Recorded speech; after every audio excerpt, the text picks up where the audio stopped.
జాతికి స్వర్ణయుగం సంక్రాంతి సంకల్పం పేరుతో ఉమ్మడి కార్యక్రమాల్ని నిర్వహించాయి ఇరు పార్టీలు.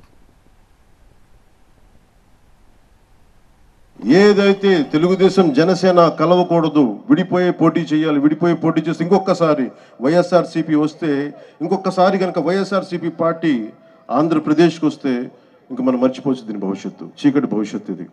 ఆ చీకటి భవిష్యత్తు ఉండకూడదు, వెలుగు నింపాలి. అందుకని ఈ భోగి రోజున మనం జనసేన తెలుగుదేశంతో కలిసి ఒక సుస్థిరమైన ప్రభుత్వం స్థాపించాలి, మీకు బంగారు భవిష్యత్తు ఇవ్వాలని మనస్ఫూర్తిగా నేను మీ అందరికీ తెలియజేసుకుంటా ఉన్నాను. అలాగే జనసేన రైతులకి అండగా నిలబడే పార్టీ, ముఖ్యంగా కౌలు రైతులకి మేము స్వయంగా పార్టీ తరపు నుంచి ఇంతమందికి మేము స్వయానం ₹1,00,000 చొప్పున అందరికీ అందజేశాం.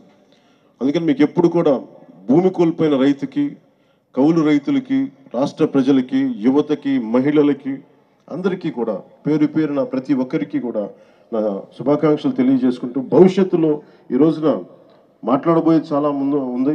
అందుకని ప్రత్యేకించి మీ అందరికీ శుభాకాంక్షలు తెలియజేసుకుంటూ, అలాగే అమరావతి వేదిక నుంచి కూడా మన తెలంగాణ ప్రజలందరూ కూడా నేను సంక్రాంతి శుభాకాంక్షలు తెలియజేసుకుంటా ఉన్నా.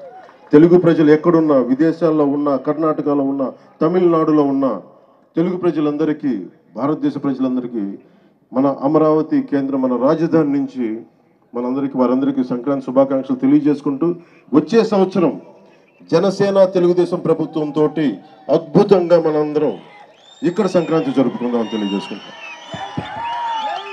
అందరికీ మనస్ఫూర్తి అభినందనలు తెలియజేసుకుంటూ, ప్రతి ఒక్కరికి పేరు పేరున ధన్యవాదాలు తెలుపుకుంటూ, ఈ సంక్రాంతి మీకు ఇది క్రాంతి, మార్పుతో కూడిన, విప్లవంతో కూడిన సంక్రాంతి. ఇది మీ అందరికీ వెలుగులు నింపాలని, కాంతితో పాటు క్రాంతి కూడా రావాలని మనస్ఫూర్తిగా కోరుకుంటూ